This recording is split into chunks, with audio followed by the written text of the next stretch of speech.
No, I know. Look, I'm gonna keep you. Yeah, I know. Uh-oh.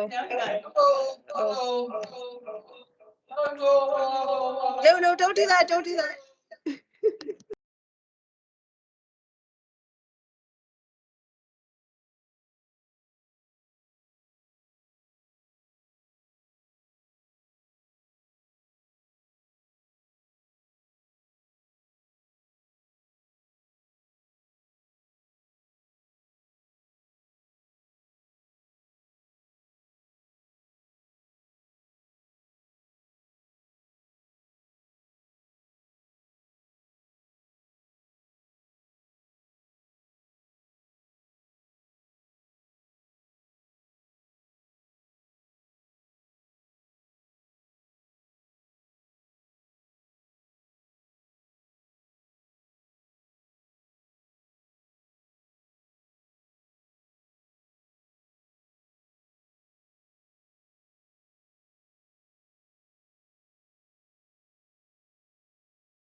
RCC. Okay, can you hear us now? Yes. Hey. Oh. Just had a meeting, if I had it just kept going. My apologies, sorry about that, Molly and Colin. We're just getting started here and then the mayor will call upon you in just a second. Sounds great. Thank you. Welcome. Okay, so we'll be going on our committee of the whole meeting. We're a few minutes behind, obviously, so our apologies go out to the two delegates that are there waiting for us. But I would just like to respectfully acknowledge that we're on the traditional territory of the Quality of the People, so Gail Kessler to everyone. And can I have approval of agenda, please? Thank you, John. Thank you, Trina. All in favor? Okay, so we have a delegation. We have Colin and Molly with us tonight. So thank you for joining us, and we will turn it over to you. Thank you so much. Good evening, everyone, and no need to apologize. I thought the tech problems were on my end, so I was relieved when my link worked and I've made it in here. So I'm just going to share my screen and share with you a little bit of an update on Mosaic Forest Management and what we're up to these days. So I'll just confirm with everybody on that end that you're going to see a full slide view. Looks good. Looks good Great. here. Thank you so much. So my name is Molly Hudson. I'm the Director of Sustainability at Mosaic, and with me today is Colin Cosman. We're both professional foresters and professional biology folks. I wanted to acknowledge before I get started that Mosaic operates in the territories of many First Nations. I'm coming to you from one of the nations in South Island's Nanawas territory. And we'll talk more about the importance of Indigenous relationships within our organization. I want to thank everybody today. I know there's some new faces. We did present to Council, Port Hardy Council last year. We're happy to have the opportunity to share some information with the new faces at the table and a bit of an update for Mosaic for 2023 as well. So thanks for the time on the agenda today. I'm going to start out and Colin will pick up about halfway through the presentation, and happy to take questions throughout or at the end. So just a reminder for those who aren't familiar with our organization, Mosaic is a company formed in 2019. Our predecessors were Timber West and Island Timberlands. We are now Canada's largest private timberland producer, and we also manage multiple public licenses, a tree farm license and multiple forest licenses. We're a small staff, but we have over 2,000 folks employed in our operations, and over half of our production comes from a unionized workforce. Our products go to over 50 mills in BC, as well as multiple international destinations. And north of Campbell River, not including Campbell River, our contributions to the local economy through supply chain are in the neighborhood of $4 million a year. We're very proud to have made significant investments in technology over the last number of years, which makes our operations safer and more productive. And as I mentioned earlier, we are dedicated and invested in relationships with Indigenous communities. You'll see in the top there, we are certified to the Progressive Aboriginal Relations Framework at the silver level, the first forest company in BC to do so. And that really provides a background and structure around, building pieces to our business that help us support communities, build business relationships, support cultural initiatives, so that we're working in true partnership with First Nations wherever possible. We're also SAFE certified, as most forest companies are, and we are certified to the Sustainable Forestry Initiative Forest Management Standard, which ensures that all of our practices, from the forests all the way through our supply chain, all the way to the customers, are certified by third parties as sustainable. Another few facts here. We've been in operation under various names on the BC coast for over 100 years. Our combination of public and private forest lands means that we have a reliable and consistent fiber supply in terms of delivering our product to our local and international customers. Our ownership is 100% Canadian. Our two primary investors were privately owned, are the BC Public Pension Fund Management Group and the Federal Public Pension Funds. So, there's great alignment between forest management and pension fund management because, of course, pension funds are projecting over the lifetimes of humans to provide returns to their pensioners, and forest managers think in tree rotation ages and forest rotation ages, which are long-term as well. And we also share with our owners a commitment to, sustainable, renewable, long-term forest management. That's a strength of ours, and that's recognized by our two owners. I also wanted to highlight here that our logs are always offered to local mills first. So as I said earlier, we have over 50 mills in BC that our products go to. And if those mills are not interested in our logs, they pass the surplus test and they can be exported to international customers. That's all managed by federal and provincial processes. Next up here is, my slide is going to just take a break. There it is. A few key achievements from our company. We were just recently recognized again as one of BC's top employers, something we're really proud of. That process has recognized a lot of the things that we do internally and externally. An internal thing that we celebrate is our comprehensive diversity, equity, and inclusion strategy, making progressive steps towards diversifying our workforce, creating inclusive spaces both within our own company and within our contractors. We're focused on getting our community giving to the right places. So over $500,000 went to community organizations last year, including to small food banks, community school programs, all the way up to big comprehensive organizations like the Pacific Salmon Foundation. And last year, over $170,000 were spent investing in First Nations scholarship and training programs, really focused on increasing opportunity for First Nations in the forest sector. I talked in detail about this at this council table last year, our voluntary carbon credit initiative. So I'll just touch on it again here briefly.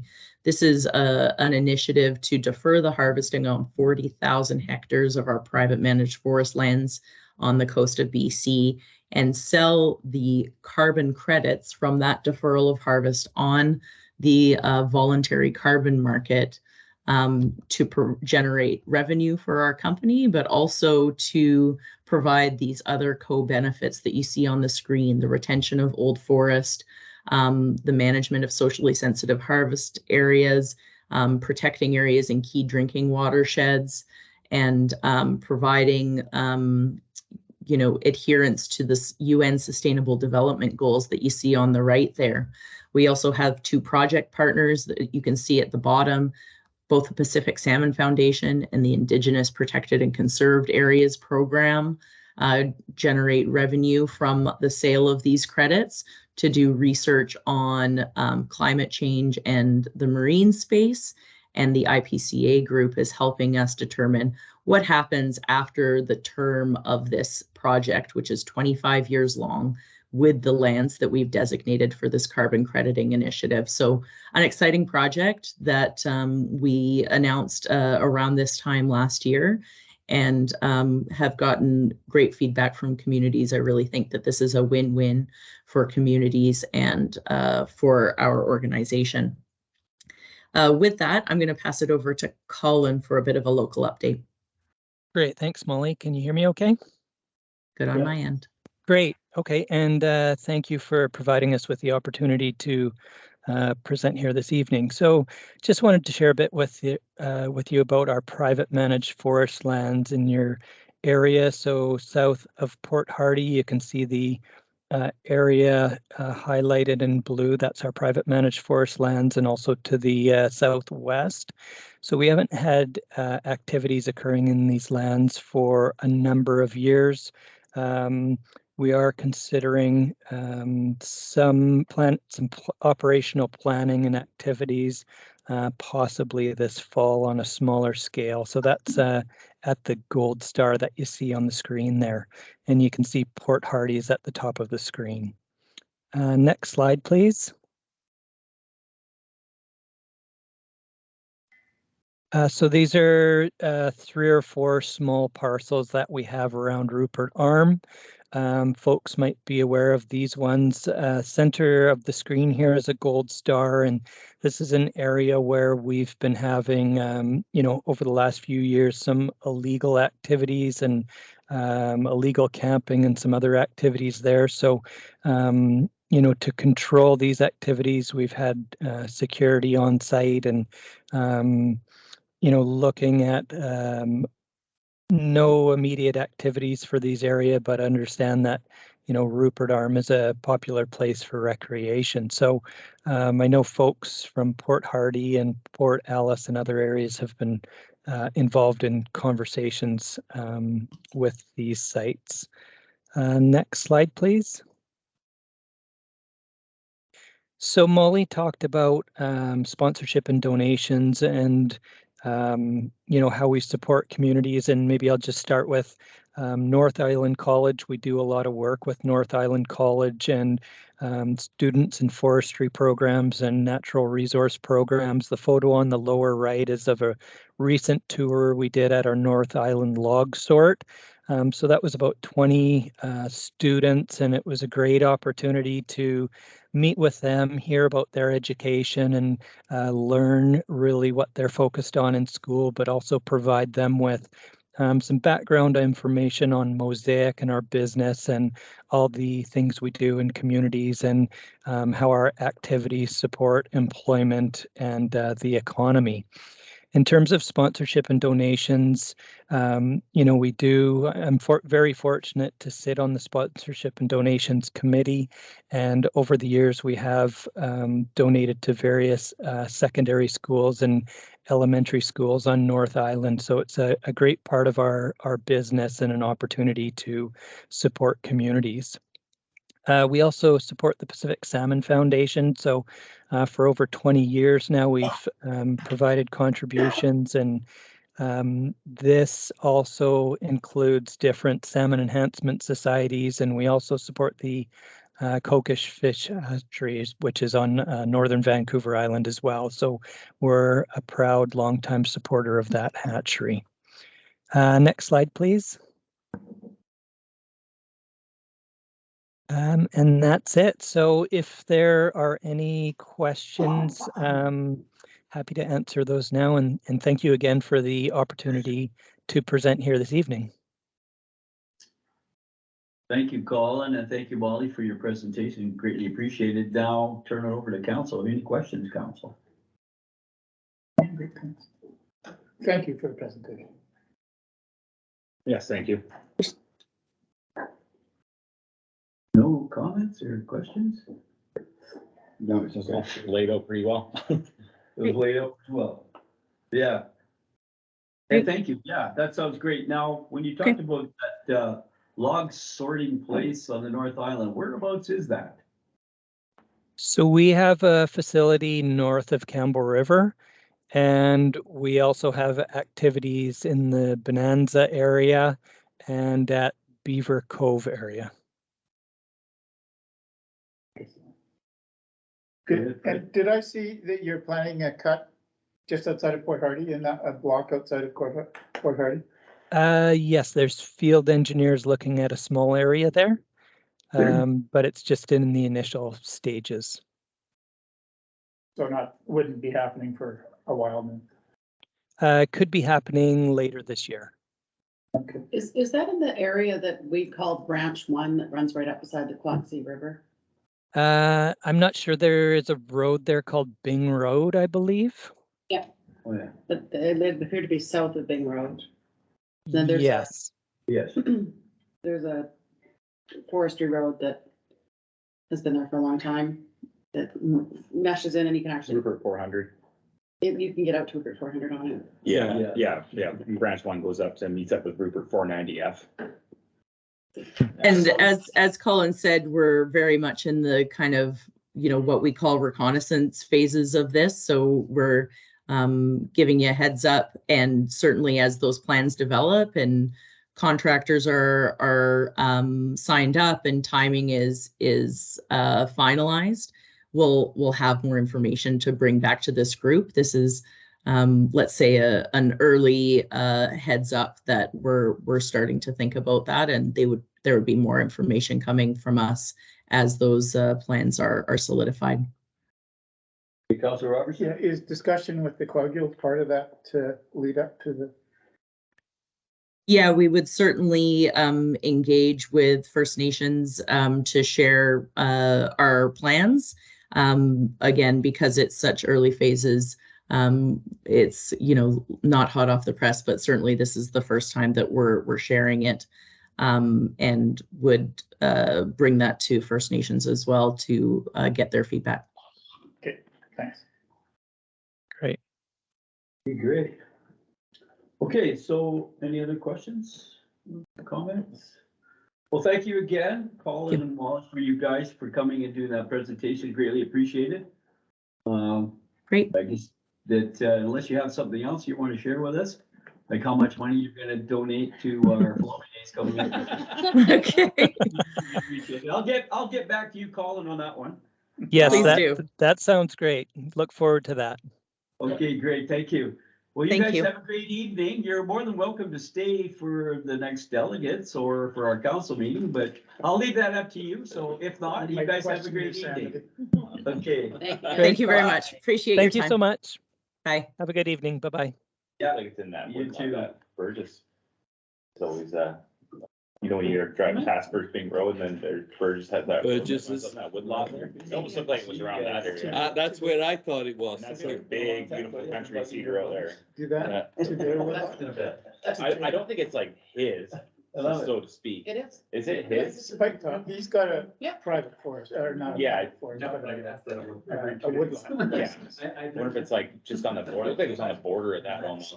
Because the It Quag does. Guild just cut a bunch in around there, just Yeah. off Rupert Have 400. you guys driven through there? It's beautiful in there. It's some of I the biggest cedars, and it's amazing in there. The reason I was thinking about asking was, I've seen on social media where they close their roads after they The use them. gates, Yeah. yeah, And I'm concerned about that in our Yeah. area, but we'll just wait till. It's been an Yeah. issue down south. yeah, everyone's, Yeah. it's the first thing people are getting mad about is them putting gates up. Mhm. I don't think gates would last too long around here, to be honest. So I'm They haven't been I very don't think- successful. I with don't- I don't gates. think you I'm could put a big familiar enough with gate some up. Ford 350s with chains that. I do see how Western Forest Products is really active in maintaining and providing access to recreation. Yeah. Yes. It's part of the TFL mandate, to be quite honest. Oh, is it? It is. They Doesn't- have doesn't to everybody maintain, Was it? well, they're private lands. Right.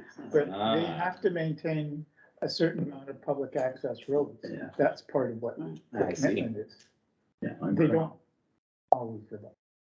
Yeah. But they do make a Oh, point of it's it. pretty good, all the ones I see have their name on them. It is. Yeah. Hey, council, I think we're gonna move on to our next delegates that are gonna do a presentation.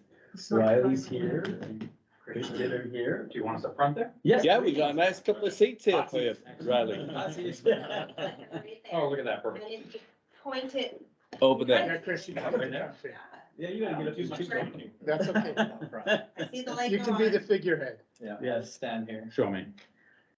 But I could just be a pain. That works. Yeah,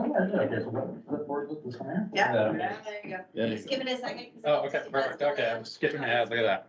Okay. Okay, before Riley gets started, I want to just say something that when Riley first took on this position that he's in right now, I was bugging him forever to come and do a presentation to us, to the District of Port Hardy, and then COVID hit, then this hit, then that hit, so finally, he was so excited, that wasn't that. So that long excited. ago. He came and told me, I'll come and take your council meeting. I said, awesome, I can't wait. Good to have you here, Riley. That is what we've been doing. So, yeah, I'm Riley Zimmerman. This is Christian Knutson. We're with Community Futures Mount Washington. Thank you very much for having us. Yeah, we've been trailing along, parading along the North Island, giving this presentation to all sorts of different communities and things like that. And so you are on the way, but thanks to Dennis. What we're going to talk about a little bit today, who we are, what we do, our impact in the region, how we work with entrepreneurs. Finally, our board of directors, loans review committees. If anyone has any questions that they feel they can't wait to the end, feel free to ask and interrupt me. I'm not offended in the slightest. So who are those guys? So this is Butch Cassidy and the Sundance Kid here.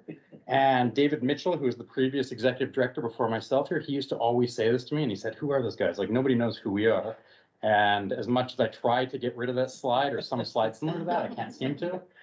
But who we are Community Futures. We're federally funded. We are a nonprofit organization. We report to Pacifican, formerly Western Economic Diversification. There are 34 offices across British Columbia, I think 267, I say up there, across Canada. Our office was founded in 1992. Community Futures focuses on helping rural communities, rural regions. But more importantly, I'm Riley Zimmerman on the left there, and that's Christian Knutson on the right there. I believe that mine was taken last week sometime. And I like to show. Christian's trophy. He got fourth place. And yeah, we were born and raised in the North Island here. So I grew up in Port Hardy, spent my whole life here, moved away for a brief bit of time to go to university for business school. Came back, got a job at Community Futures. I was there for 6-7 years, something like that, and then took over as executive director. I grew up here as well. Went to Vancouver School, transferred to University of Calgary. Then I decided I didn't want to be in commercial banking and became a beekeeper. So I've been doing that, and now I'm doing this as well. And I tricked him back into the world of finance. Yes, yes. And yeah, so I think it's a bit of an advantage that we grew up in the North Island here. I think we understand just inherently a lot of the issues and the strengths and weaknesses that the North Island has, just through osmosis alone, basically. It's like the clicker works, look at this. But what do we actually do? We support community economic development projects and initiatives. We do not have a CED budget within our office. No Community Futures does across BC. But we just support it by being as close to the issues as we can.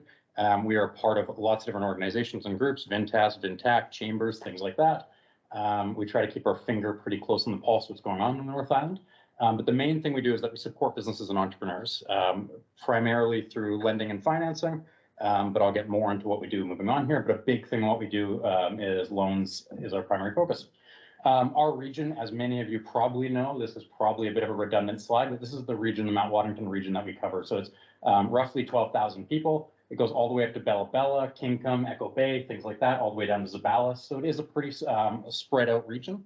Yeah, I think we all know that. I don't want to talk too much about that. Very historically resource based. This here, if we can see these numbers and they're not too small, this is the amount of loans and impact some of these loans have had in the past 5 years. And I actually have to look at these here. So in 2017 was the far left, 2021, 22 is the far right. So $1.2 million, the top row is what we lent. So this is the CFMW dollars lent. So $1.2 million, $1.9 million, $1.8 million, $2 million, $1 million, significant dollars. The second row there is syndicate dollars. So the maximum size of a loan that Community Futures can give out is $150,000.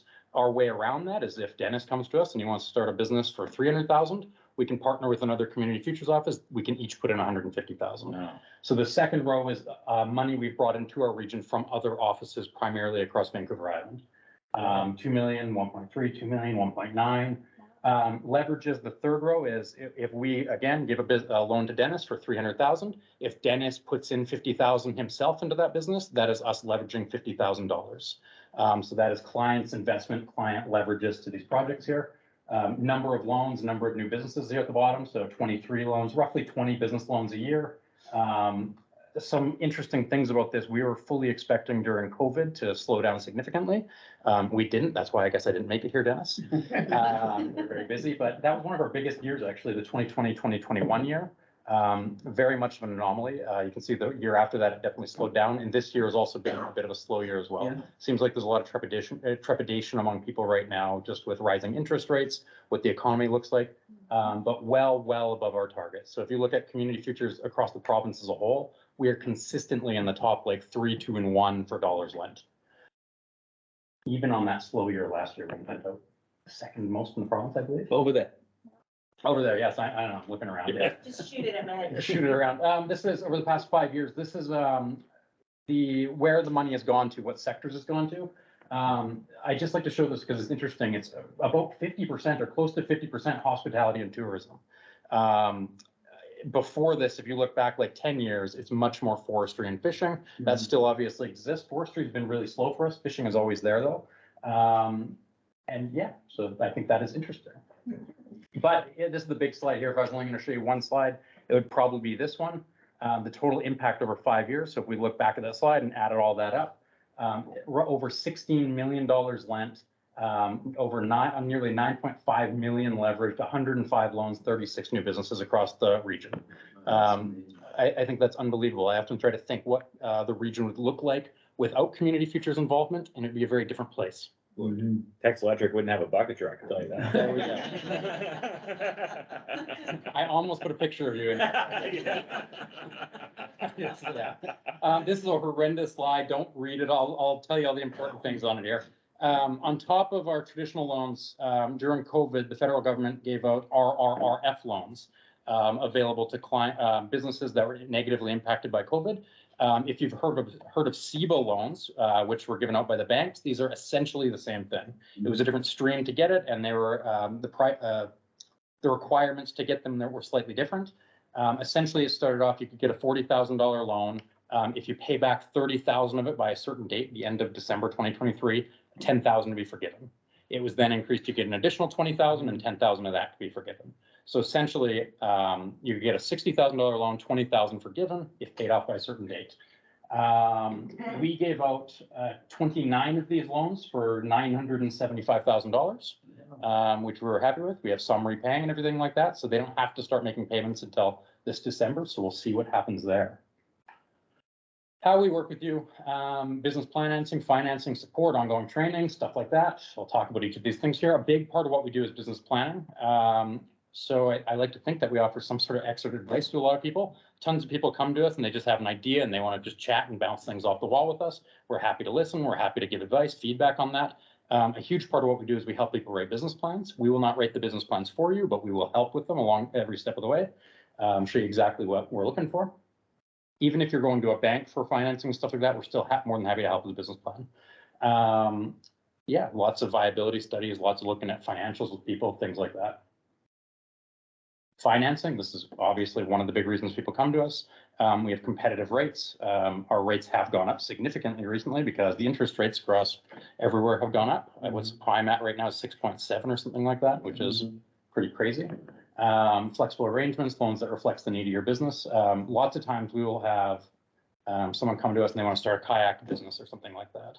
And what we'll do is we'll structure the payments so it'll be high payments during the summer months when they're busy and then interest only during the off season, just to help them out a bit. A bit of a fun slide coming up here. Stats Canada tracks small businesses through their federal business numbers. Their analysis, we get these sheets all the time that show that businesses that have worked with Community Futures do better than businesses that haven't. This study is from 2017, 2018. We get these every year. Every year they're roughly the same. I just have this one because I have this nice infographic for it. That's why I did it dated. But the most recent one is very, very similar as well. You can see their employment growth rate, higher for CF assisted businesses versus non-assisted businesses. Business longevity rate higher, sales growth rate higher. Like the CF program, it really does work. Like clients that work with us, their businesses do better, last longer, have better employment, everything like that. We're a fantastic organization if I can toot my own horn. And why, just to give a little explanation of why you think that works out that way? I think Is it because of the planning part of it? Or what? Yeah, it's a big part of it's the planning part. It's we make sure people are going through their due diligence and doing everything properly. You keep close with the client. We keep close with the client throughout the term of the loan. Yeah. We're checking on them to see how things are going, everything like that. Yeah. If we ever hear of anything that can help them, we send it their way. Yeah, it's good. Our office offers quite a bit of training and workshops. Christy at our office, you may recognize her. She's lived in Port Hardy for a long time. She offers Microsoft Excel training, introduction to bookkeeping, stage 50, simply accounting. Some of her courses have a bit of a fee attached to them. In the past, I was doing a lot of business startup workshops. I haven't since taken over the role of this new position about 2 years ago, but not opposed to it. A couple programs I just wanted to talk about here really fast because I'm always trying to spread news of these programs here. The self-employment program, this is a Work BC NIAPS program. I think this is the best kept secret on the North Island or across British Columbia. This is an absolutely fantastic program that we subcontract to. And we work with the clients throughout this program. And what this essentially is if you are on EI or have been on EI in the past 5 years, you can potentially get on this program. And while you start your business, you can keep or resume your EI benefits for up to a year. That is an absolutely huge benefit. And it is staggering how little this program gets used. Throughout the program, you're forced to take different courses on finances and human resources and marketing, management, blah, blah, blah. We are forced to help you, or not forced to, we help you write a business plan. The client is forced to write a business plan for the program. It's absolutely fantastic. The only drawback in my mind of the program, and it is a government program, and there are lots of hoops that people have to go through. These are not difficult hoops, but it is a patience process. It's time consuming. Yes. For some people. Yes. Yeah. But if you know someone that's interested in starting a business, has been on EI or is on EI, It's a good thing to know for sure. it's a good thing to know about. One other thing that I want to talk about here a little bit is Venture Connect. So Venture Connect is originally a subsidiary program company of 6 Community Futures offices across Vancouver Island. It's now owned just by Community Futures Port Alberni. And Venture Connect, the idea behind Venture Connect was to help people buy and sell businesses. So when it was started, lots of people were looking around at demographic charts and age charts, and they thought, oh, there's a lot of baby boomers out there that own businesses. What's going to happen to these businesses when they decide to retire or move on? Venture Connect aims to help buyers and sellers get connected and have businesses be able to transition. Daryl there is one of the primary contacts. Daryl lives in Port Alberni. He regularly comes up to the North Island. He's worked with many clients on the North Island here. Daryl is maybe one of the best in Western Canada at assessing business valuations and how much businesses are worth and things like that. He's absolutely fantastic. There is a bit of a fee to this program. I don't know exactly what it is. I think it depends exactly what they're going to work with you on, whether it's getting your books in order, but they will go through the process of helping you get your business ready for sale. It's fantastic. This is my other really ugly slide. Don't bother reading it. I'll just explain everything. This is, if I had a little bit of an ask, this is what my ask is here. We have, we are a nonprofit, federally funded organization. We have a board of directors, and we have a loans review committee. Our board of directors help guide us. They help with strategic planning. They oversee us. They are great. We look for people with local knowledge of the region, experience, things like that. Our current board of directors is Jim Herkelson, Warren Beatty, Lisa Fernie, Gabby Wickstrom, Angela Smith, Shelley Downey, the great Fred Robertson, and Kim Lefebvre. I paid him for that. He paid for that, yes, he did. It is, many of our board members are reaching the end of their terms, and we are always looking for new board members. One of the challenges we have is anyone that's a board member of us cannot be a client of ours. So a lot of the people that we'd like to ask to be our board members, we can't. If you know of anyone that is interested in that, please let me know. If any of you are interested, please come talk to me. I will say anyone from Port Hardy, their job is slightly harder than people from outside of Port Hardy. Thanks, Fred, because sometimes we need documents signed at the lawyers by a board office, and I usually try to bug the Port Hardy person before I bug someone else, just because our lawyer is in Port Hardy here. We also have our loans review committee, and we call the LRC, and this is basically when Dennis comes to me for that $300,000 loan and he's got his business plan. We take that business plan, Christian takes that business plan to our loans review committee, and they are the ones that review and assess the loan. And they are ultimately the ones that put forward the recommendation to approve or deny the loan. This is another committee that we are always looking for new people on. This committee is a bit harder for us to fill because we are looking for people like from across the region, but that also have entrepreneurial background. That committee, the LRC, meets on an as-needed basis when loans come in. It gets sent to them via email, via Zoom, via Skype, via in-person meeting. Our board meetings, I think typically we have about 8 a year. So one question with regard to that. Yeah. For approvals, if it was denied. Yep. Is there a process to go back to that individual to redo an application somehow, some way? In other words, if they're missing something, is there some way that they can actually go back to the review committee for approval? So it's very actually rare that we flat out deny someone. It does happen, but it's very rare. So normally what happens, this is generally the most likely scenario is Dennis comes to me for his $300,000 business and he wants, he's going to do X, Y, and Z. It comes to our committee and they say, he needs a bit more work here. We want to see a better cash flow. We want to make sure he's got these steps. We want to see a band council resolution, whatever the case may be. We're after, send it back to you. And if you can meet all those steps, it'll be approved. Okay, gotcha. Often that's the way it goes. Great, thanks. Thank you. Thank you. Any questions? So all the loans you guys are doing here locally are basically approved by like the directors that are here locally? Yes. Wow, I did not know that. I thought you Yeah. have to go like somewhere corporate or something like that for. The loans review does the heavy lift. Yeah, okay. Yeah, and then they come to board. It's Because also, I used to be a member of the board too. Okay. The loans review, how many is on that? right now we only have 4. Yeah. I would like to have 5 to 7. We, no, go for it. Of the 36 new businesses, that's a fantastic number. Are 36 still in business? I'm gonna say most of them. Yeah. I don't know, like, I don't have it off the top of my head. I'm sure there's a couple that have closed down here and there. But it's a pretty high success rate.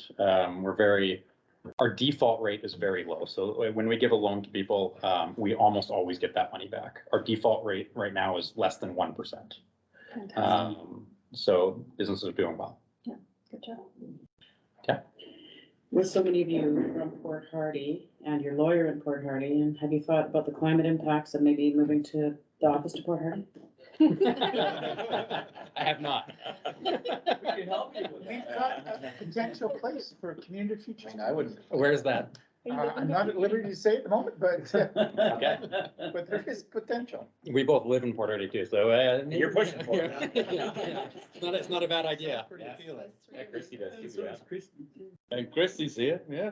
The part of the reason we do, like, I know it's kind of a joke question a little bit, but part of the reason we do like the office in McNeil is because we are close to Alert Bay and Sontulo. Yeah. That very, yeah. so I have lots of walk-on clients, so walk on the ferry and then come to the office. Makes it easier for them, yeah. Yeah, it makes it, like what they say. Oh, try any excuse. Come on. Excuse. But you do have probably one of the nicest board offices that I've True. seen for meetings. Thank you. Your office is awesome. And you have an owl there too, so that really. And we have an owl, that's nice. I wish the RD would upgrade it. I keep telling him. Mind you, the board office is small. Yeah, the board office isn't as big as this room, obviously, No, but I don't know any of Michelle them. was taking No, but advantage of it. Come on. the meeting room you have is nice Yeah. size. It's a nice meeting. Any other questions, council? Or Ross, do you have any comments with regard to community futures?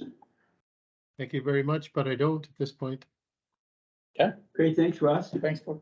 Well, thank you for coming. Yeah, Riley. so hopefully I didn't bore everyone too much. You did No, not you're bore us at all. just That was awesome. engaging. That's great I could information. listen to you talk all day at that speed. That's I- what you do. Yeah, you should. Speed talkers of America. That was slow compared to the last one. I know, so yeah, just for 1 second, you're like, yeah, the last one, I was told, oh, I got 15 minutes, and then like the day before, they were like, you have 10 minutes, and I was like, holy cow. So, Well, you kind of did 1.5. it fairly quickly, so anyways, with regards to looking for new board members and stuff like that, definitely we'll get that information out there. to Yeah, people. and we have a total open door. If anyone wants to come see what we're doing, please stop by our office and come chat with us. Okay, great. Thanks, guys. You guys have a great evening. You too. I left before we even got a chance to invite them to stay. Yeah, they were out the door. You can stay. Everyone wants to stay. I think you're off. Hey, you live in Hardy. You don't You know, go it's anywhere. like chasing a car down. What are you gonna do sometimes if somebody takes you up and says, yeah, okay, I'll stay? We're all gonna sit here and be Have like. a seat, right? Just have a seat. If you're gonna stay, just have a seat. Love to have you. It's awesome. Yeah. Okay, so now we got, Is there staff holy cow, reports? Move to adjourn. move to adjourn. We don't have staff reports. It's on the agenda. In committee as a whole? But, Staff report is empty. Oh, I think the So- line item is there. just to- We have adjournment and frequent sandwich. all right, there it We're is. good. I'm like, I don't know. So we have a few minutes before council. I have a question. It's Is there a What's the napkin? Mosaic logging their, Ferrari? I didn't hear Okay. him. In Mosaic's presentation,